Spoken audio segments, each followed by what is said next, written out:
This is how humbling this is.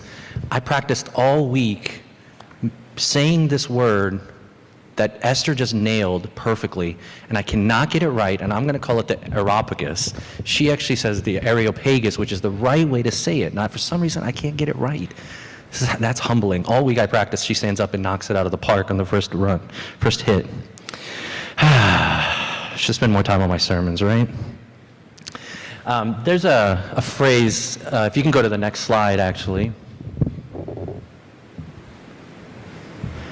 This is our website, and yeah, we do have a website. A couple weeks ago, somebody said, you should really put all your sermons online.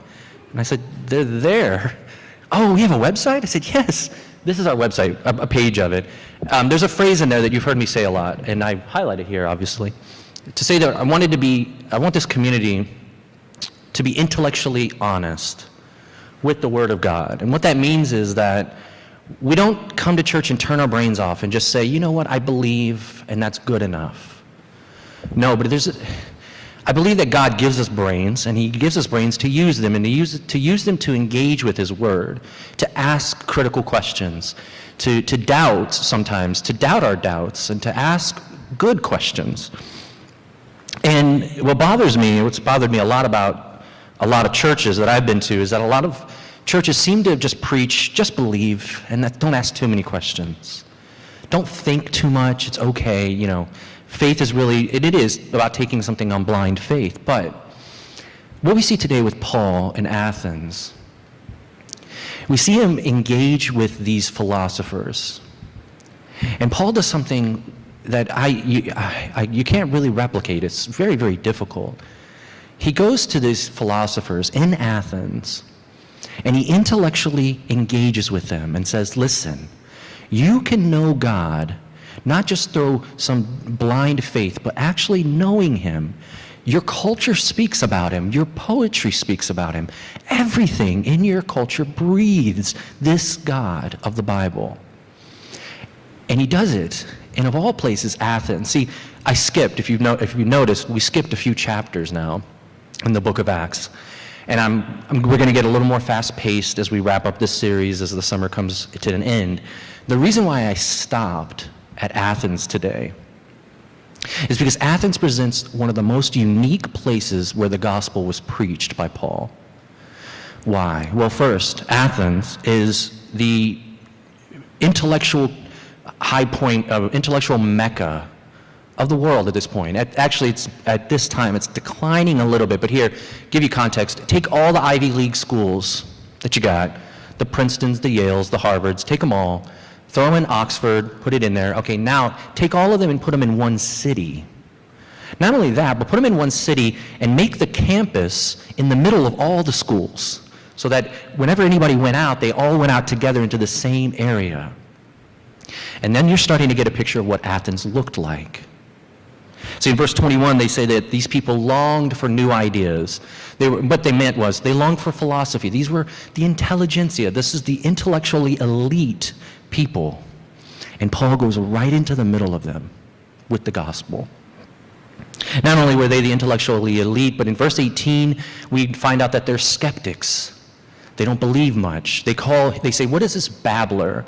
And it's hard to understand that one. I mean, you all know what babbling is, but what it means at the time is it's an expression talking about a bird who would pick up little scraps of seeds and try to make a meal out of it. And what they're basically saying to Paul is, here's this guy putting little scraps of different philosophies together, acting as it's a phrase to say this person thinks he knows what he's talking about, but he has no new ideas. They're skeptical. They don't believe what he's mentioning. And at the end, what we'll find is that they actually cut him off when he starts talking about the resurrection. So they're highly skeptical. They're highly intelligent.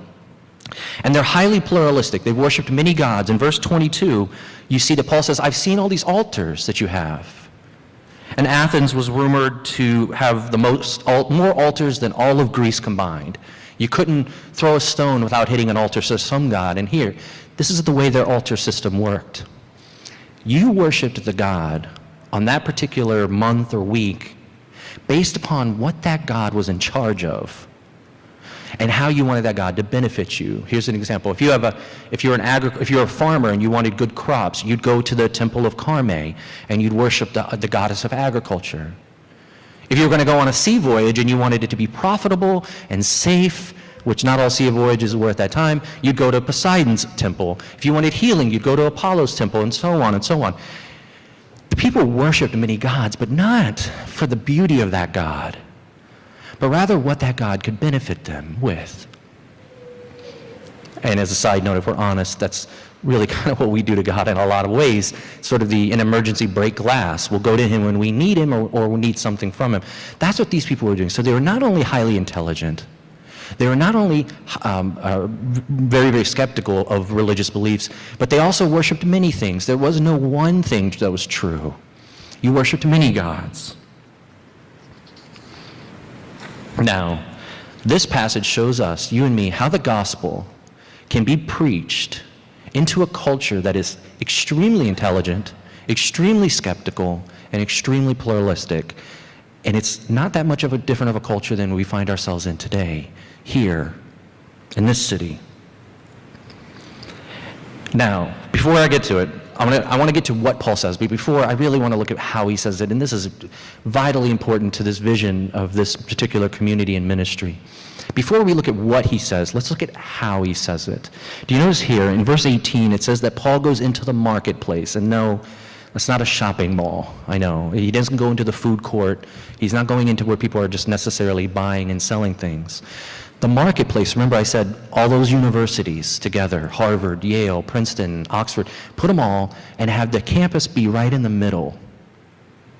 And what you have there is everybody gathering together in the middle of the city in this marketplace, which Esther pronounced so well, that they're getting together and what are they doing? They're talking. They're sharing ideas. How did you get your news in the day? You went to the marketplace and you talked to people. How did you get new philosophies? You talked to people. So Paul is saying this. He's saying, I'm going to go to the center of where their culture is engaged. I'm going to go right in the middle of it. Paul could have started up a church on the outside of the city. He could have started up a Bible study at his home or a friend's home, and all those are important, yes. But he says, listen, if the gospel is going to make any difference, first, it has to go into the marketplace, the middle, where everybody's talking and thinking and reasoning and using their brains and their intellect. There's a place for the gospel there, and we'll see what that place is. But not only that, and this is why I talk about engaging the culture all the time, in your jobs, in your school, wherever it is. This is the chance for you guys to use your brains, preach the gospel, engage the culture around you. Not only that, but verse 17 and 18, it depends on your translation, the English. Up here we had that says that Paul reasoned with them, or that he conversed with the philosophers. And some of your translations in English will say that Paul argued, or Paul debated. That's not the right word at all. This Greek word is actually where we get our word dialogue. It says that Paul went into the marketplace, but he dialogued with them. He didn't beat them over the head with it. He didn't debate with them and argue with them and try to fight with them. It doesn't use that word. It says no. He dialogued with them, meaning, most likely, he did it in the Socratic method, which, as you know, is asking a lot of questions. Paul would have surely gone to the marketplace with these highly intelligent, well-read philosophers, and he would have asked questions to them. How awesome is that? Is if we as a Christian community could be known for asking more questions of people rather than just giving them answers. Rather than just beating them over the head with what we think we know, we engage with them to ask them what they want to know, what they're seeking, what's their pains. And this is what Paul's doing. He's truly dialoguing with them. Now, so he goes into the marketplace and he goes there to dialogue and he shows us a couple things. First, we're going to see that he shows us what I'm going to call unhelpful gods. And then he explains to these philosophers the unknown God. And then lastly, he points to the known king. And this is where he gets cut off. And actually, many commentators point to the fact that, or say that this trip in Athens was Paul's least successful missionary trip. I don't agree. Because obviously it's written down and we're studying it 2,000 years later, so it couldn't have been that unsuccessful. No, in this chapter, in this section, you and I can learn what it means to use our intellect to preach out the gospel. So let's look at this first. Paul's talking with two groups of people. You notice this, the Epicureans and the Stoics. Okay, why is that important? Here, we're a small group today, and I think the people that I know who took a philosophy class in college aren't here. I know a couple of people, they're not here, thankfully, because if they were, and if you have, if you're a philosophy major, you're going to get real mad at me right now because I'm going to generalize, okay? I don't have a long time, and you want to get to your donuts, I know. So I'm going to generalize here what the Stoics and the Epicureans thought and believed, and how these gods that they worship were unhelpful for them. I know, I'm going to overgeneralize. I don't have a whole lot of time. So let's go for it. First, the Epicureans. Who were these people? They believed fundamentally that Epicureans did, that there wasn't a god or gods, but if there was, they're probably too far removed to care about you and me. So the idea is that, yeah, if there is a God, fine, but they're so far away and they don't mean much for our lives, so who cares about following the rules? Who cares about being moral? Who cares about doing all the right things? Really, it's not that important. And I included what's famously called the riddle of Epicurus in your outlines. If you want to have your head spin a little bit, read it. I'm not going to read it now. Again, we don't have a lot of time. Read it. What he's basically saying is this: if there's a God, he doesn't really care about us. And if there are gods, they're so far away, who cares? And what this leads to is, the Epicureans believed that pleasure, your personal happiness, my personal happiness, was the number one concern, most important thing. Because again, if there's no gods, there's no rules to follow, there's no afterlife, so who cares about then? Worry about now. And we don't call them Epicureans today, but there are plenty of people, and you know them, who fundamentally believe the same thing. Your personal happiness is the most important thing. Work for that. Avoid pain. Seek out pleasure. These weren't hedonists, by the way. They didn't do all the bad things, but they just basically said, you know what? Live your life the way you want to live it. That's freedom. You'll be free if you do that. Now, you can see that there's a fundamental flaw to this logic.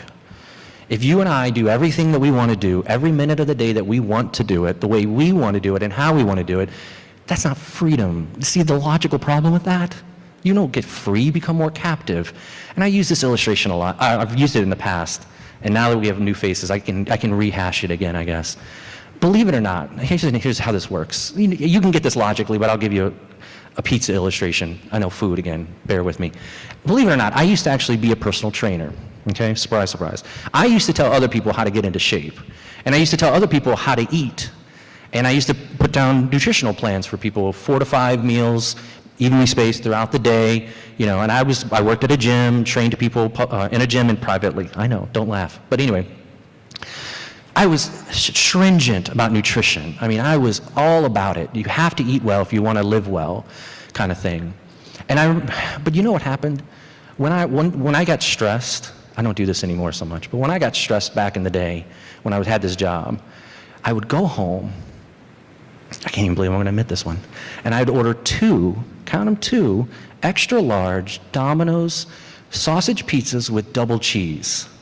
And don't judge me for liking Domino's. It was pretty good. And I was a college student, so that was the cheapest that I could get. 2 extra large. Now, I would have, literally, my roommate came in one time, who I had written out a nutrition plan for him, by the way. And he came in one time when I was in a particularly bad day, and I think I had a pizza in each hand, because I was double fisting it. And he looks at me and he says, "What are you doing? Like, that's, first of all, it's hypocritical, but look what you're doing." And you know what my response to him was? I can do whatever I want.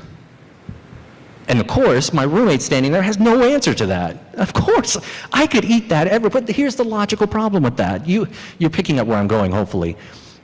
Yeah, I could eat pizza every single night, and nothing's wrong with that, by the way. But if I did that for lunch and breakfast and dinner, yes, I'm free to do that. But when exercising that freedom, what I actually do is become captive to the results of that choice made during what I think is freedom.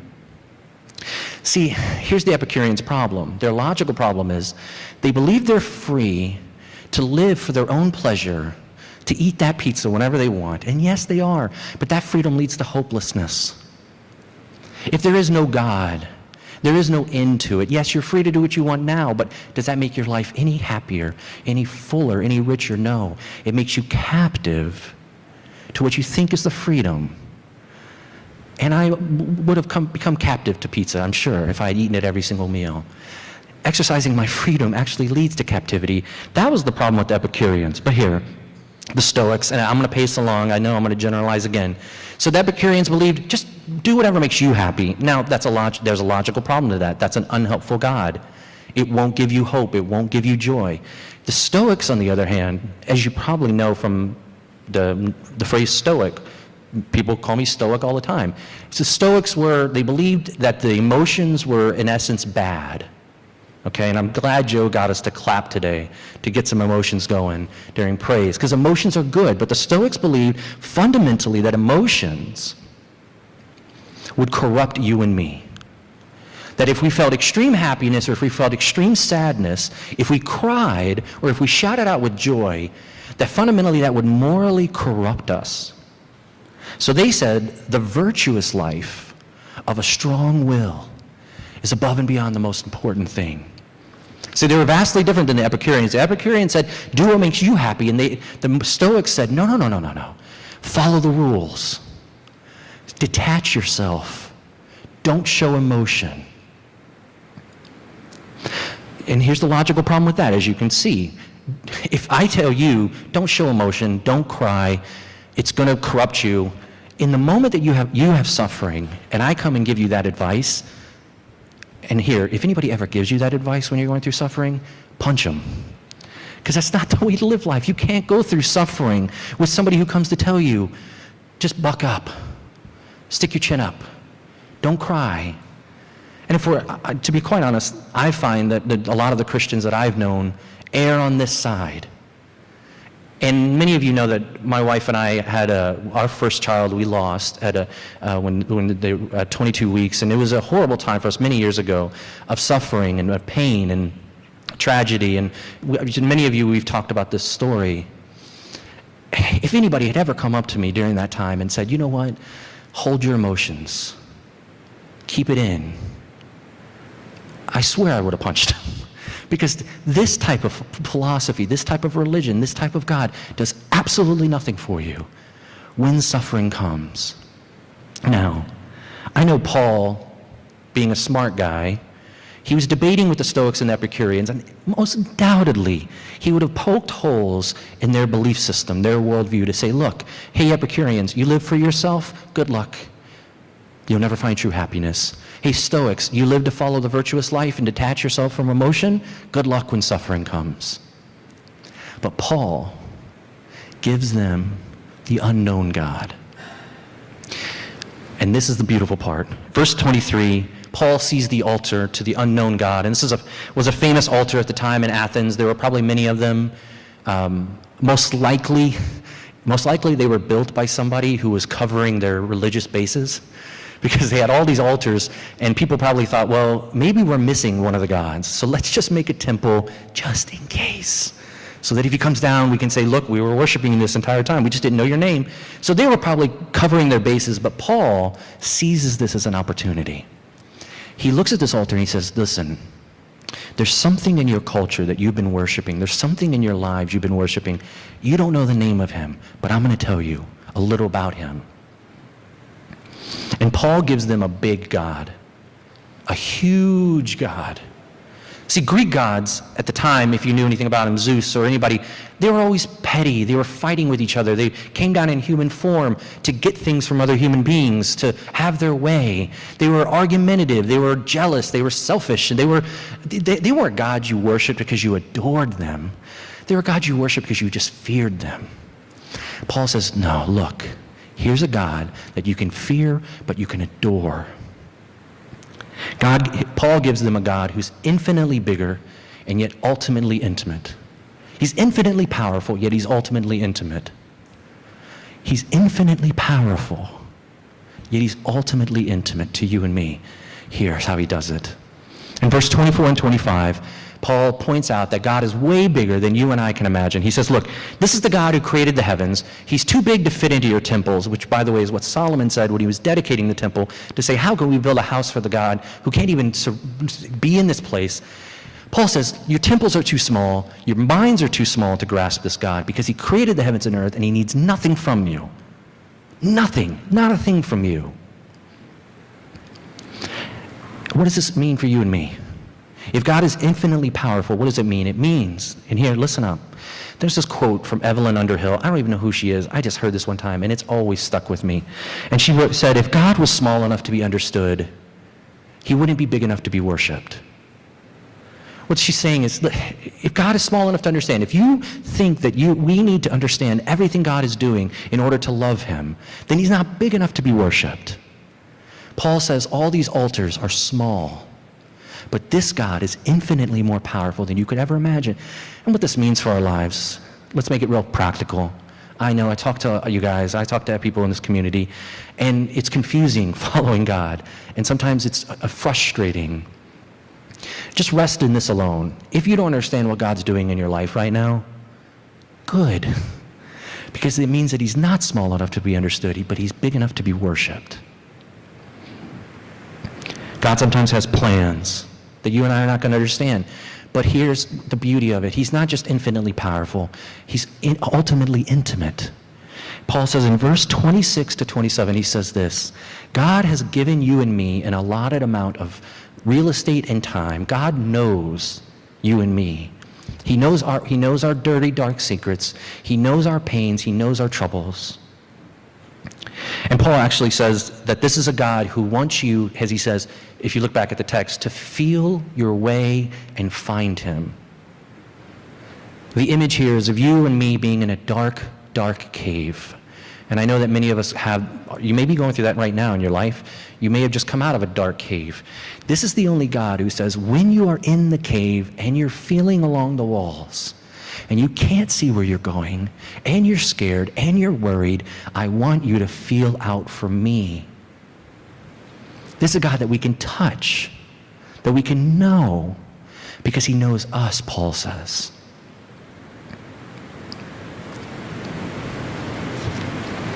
Now, how is this possible? We have a God who's infinitely powerful, yet he's ultimately intimate. And here's the catch. Here's the stumbling point. Here's the part where everybody, they sneer at him. People walk away.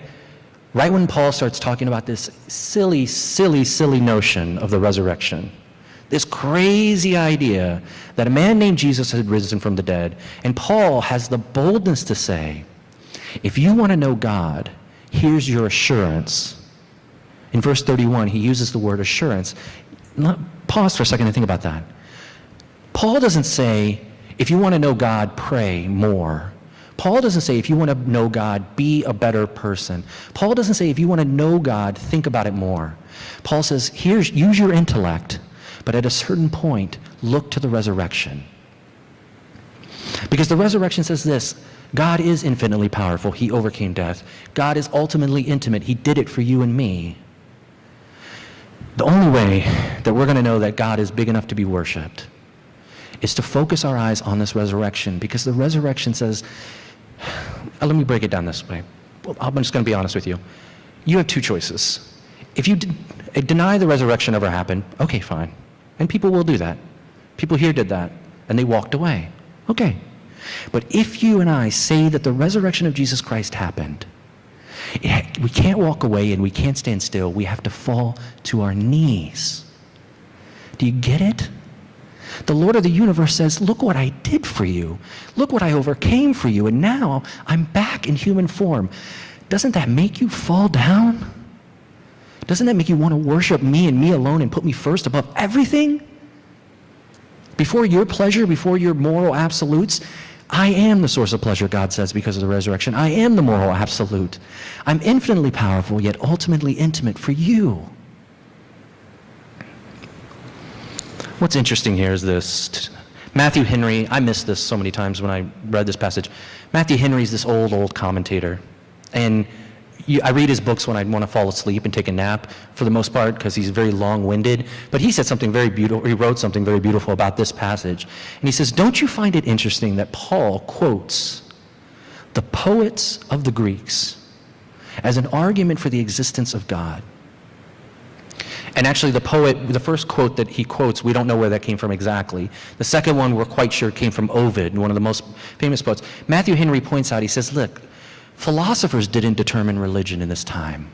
Poets did. Because there's something in poetry that speaks to the eternity that words just can't do, or discourse or dialogue or philosophy or books. He says, listen, it's in the poetry. It's in the art that you find what moves your heart. You and I can read a book on philosophy. Is that going to bring you to tears? Probably not. I hope not, at least. What brings us to tears are movies. Movies, not just comedies, but movies where there's redemption, where there's sacrifice. Why do you, and I don't really tear up at this part. I almost tear up. You know me, I don't like to cry too much. But at Saving Private Ryan at the end, when he's about to die and he gives himself up for that, why does that move us? Why do we care? Star Trek II, which is the greatest Star Trek to ever exist. I'm not going to argue with the people here. Wrath of Khan at the end, why is it so great? Don't laugh, because Spock at the end, what does he say? When he's giving up his life for the rest of the people, he says what? The good of the many outweighs the good of the one. That points only to the one who says that on the cross. The good of the many, you, me, is much more important than the good of the one, and he was willing to go to the cross to prove it. Why does Paul use the poetry? Because he wants to point out to them and to us that in our culture, there are just shadows of the narrative of sacrifice and redemption that truly moves us. That's why those movies make us cry. Because we know that there's a reality underneath it. And Paul says, look, people, philosophers, look at your poetry. Even your own poetry points to a God that is that big, and yet that a God that is that intimate. Spock had it right, Ovid had it right, Homer had it right. The good of the many outweighs the good of the one, and Jesus is the proof of that. The resurrection says your good for the many was more important, and Jesus was willing to die. That's the truth. Honestly, people, I know, let's be real here as I close. I talk to a lot of you guys, and I know prayer is difficult. It seems like a chore.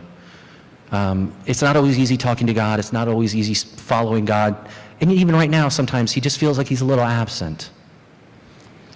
Here's the practical application. When that happens to you, open up your book, your Bible, and read the resurrection again. Read the story of Mary clutching onto Jesus, grabbing him, knowing that the greatest act of sacrifice and redemption in the history of the world took place for her, for you, for me.